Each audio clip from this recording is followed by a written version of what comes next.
Dozens of planes, ships, and hundreds of people have strangely disappeared since the beginning of the 19th century in the Bermuda Triangle, one of the greatest mysteries known to mankind. Sit back and relax. Today, we're going to talk about the most important disappearances in history. If you like ghost stories, unsolved mysteries, and enigmatic events, I bet you'd love to hear about the ghost ship. But for that, we will have to go back in time and follow us in 1921.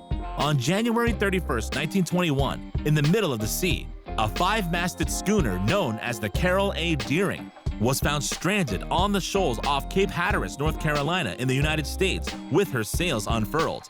Except for the presence of two cats on board, the ship was totally empty, with neither passengers nor a crew. Yet there were many signs of life and recent passage, among them provisions and freshly prepared meals. The strangest thing was that the vast majority of the personal belongings of Captain Willis Warmell, the man who was supposed to be in command, were gone. As for the rest of the crew, they were never found again. In the end, we will never know what happened on board this ship. After the conclusion of the fruitless investigations, the Carroll A. Deering was officially recognized as the most famous ghost ship in the world. Does this story give you the creeps? Don't worry, it's a century old, so it's been a while.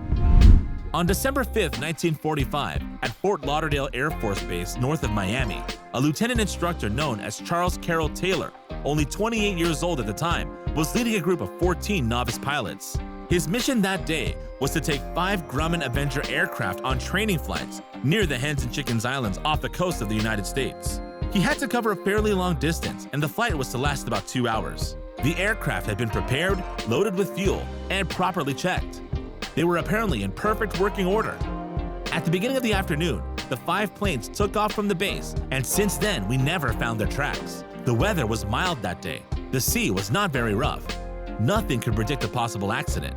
According to the program of Flight 19, the instructor was to head due east for about 198 kilometers, make a first north-northwest turn for 117 kilometers, drop the bombs as part of the training south of Grand Bahama on the small islands, and then make a second turn that would lead the planes to follow a southwest direction for 193 kilometers to return to base.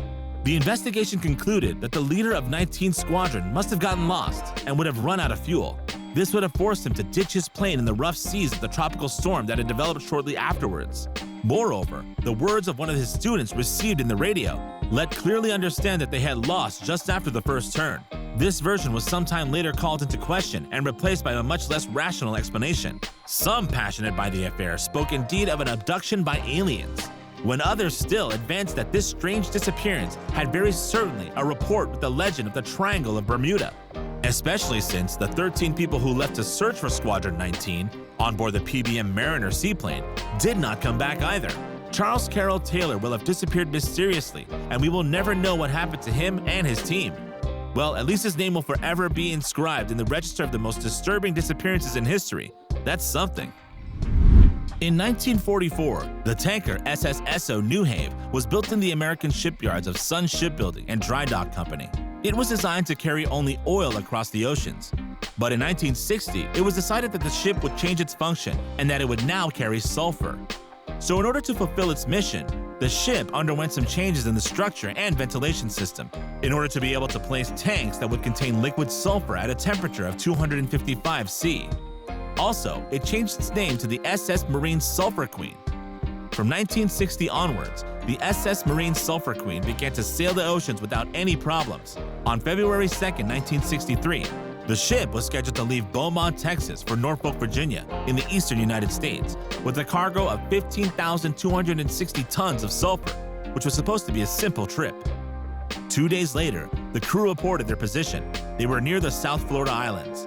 The cargo was due to arrive in port the following February 7th, but it never did. At first, it was thought that the ship was delayed due to bad weather conditions, but when the ship still did not arrive, it was decided to search for it. On February 20th, a life jacket and debris were found off the coast of Key West, where the ship was at the time of its last message. Apart from that, no trace was found, neither of the ship nor of the 39 crew members. A very strange disappearance that awakened a fairly recent memory, that of a similar ship that had split in two in 1960 in the open sea. The investigation led to several hypotheses. Some think that an explosion in its hold or a break in the beam of the ship's hull would have probably broken the ship in two. Others think that a very important role could have caused the ship to capsize, and still others think of a steam explosion. Rational and logical hypotheses which are well-founded, but which were unfortunately never confirmed since the SS Marine's sulfur evaporated forever without any explanation. However, her story will remain eternally engraved in the history of the US Navy. After the ghost ship, here is the lost ship. On December 28, 2020, 20 people left the Bimini Islands on a pleasure boat. They had to go to Lake Worth, Florida, and had to cross the famous zone between Bermuda, Florida, and Puerto Rico. The zone that men fear so much because since the beginning of the 19th century, several disappearances feed the myth that this triangle would swallow everything that crosses it. This disappearance came to feed more this myth because since their departure, we had no more sign of life of the travelers. Their boat also vanished into thin air without a trace. The Coast Guard was called by a relative of the passenger to search for the boat the day after its disappearance. They declared to have searched on a very large area, reaching more than 44,000 square kilometers in the space of 84 hours, a colossal work which unfortunately proved to be vain. After more than 3.5 days of intense search, the authorities have finally given up hope of finding the lost boat and have suspended their work, waiting perhaps for more information that would allow them to restart the search operation. In the meantime, the 20 missing persons, if they are still alive, must feel very alone in the world. They who wanted to make a pleasure trip for a few days would have never thought that the trip would last so long. You love stories of disturbing disappearances. In fact, you are a big fan of police investigation shows. Then you will certainly like to hear about a very recent case that happened in 2015 and that to this day still has no explanation. Your mouth is watering, isn't it? No need to make you wait any longer than that. Let's take the boat, or not, rather the plane. It's safer, to Florida. Austin Stephanos and Perry Cohen, two 14-year-olds and avid fishermen, used to sail alone on the sea. On July 24, 2015, the two boys took a single-engine boat to fish at Jupiter Island Marina and were also planning to go to the Bahamas. They had last been seen at the Jib and Yacht Club and Marina, where they refueled and where Austin Stephanos texted his parents to reassure them. But the two young boys never returned from their trip. After intense search efforts, the children were considered victims of a violent storm until March 18, 2016, when their boat was discovered in perfect condition. It still had the ignition and its battery was in the off position, which raised suspicions of a possible criminal trail. Meanwhile, a fishing boat was able to fish out a box containing an iPhone 6 that obviously belonged to Austin Stephanos.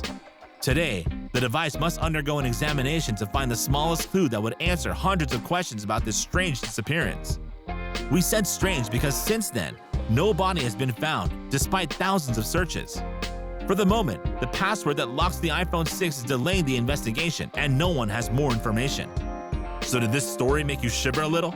Are you terrified that this could have happened to you? No risk for you who are not the adventurous type and who prefer to watch world revealed videos while sitting on your sofa. You're right, it's safer that way. But here is a warning to you so that one day the idea of going fishing near the Bahamas crosses your mind. Michael Barnett, diver and marine biologist of the National Oceanic and Atmospheric Administration, was at the head of a team of researchers when he was interested in the history of the SS Cotopaxi.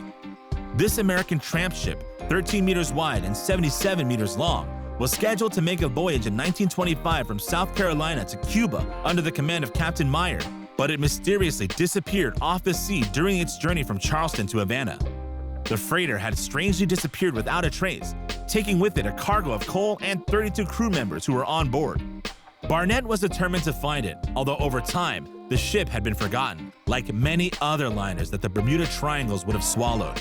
Then one day in 2005, he discovered at the bottom of the ocean the wreck of a ship corresponding to the characteristics of the SS Cotopaxi.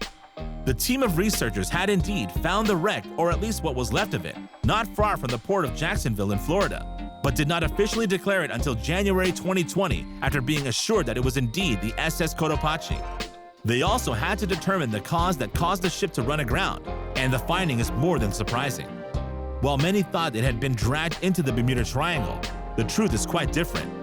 The SS Cotopaxi was actually the victim of a violent storm that occurred a few days after its departure from Charleston. Only the position of the boat and the boilers allowed them to determine the cause of the accident. To confirm their theory, the researchers found a crucial element. It turned out that on December 1, 1925, the SS Cotopaxi had issued a distress call, mentioning a position a few dozen kilometers off the coast of Florida.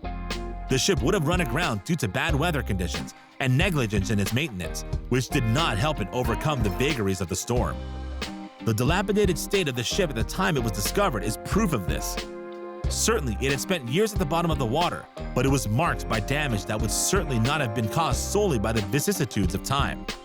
This discovery was not so easy because in addition to a laborious work that lasted for years, Michael Barnett and his team had to do a real work of goldsmith to identify the mysterious ship that lay underwater. They were interested, among other things, in the route the cargo ship was to take, its history, its administrative documents. They also had to restore the effects found, decipher the written descriptions of the machinery that was on board, and analyze many other details that seem insignificant at first glance. Today, Michael Barnett can be proud of himself for having succeeded in silencing all the misleading and conspiratorial rumors that have arisen since the disappearance of this ship. So what are your feelings about these strange disappearances? Which one has had the most effect on you? And if you like this video, don't forget to give it a like, subscribe to the channel, and activate the bell to receive all the notifications and not miss anything from our upcoming content.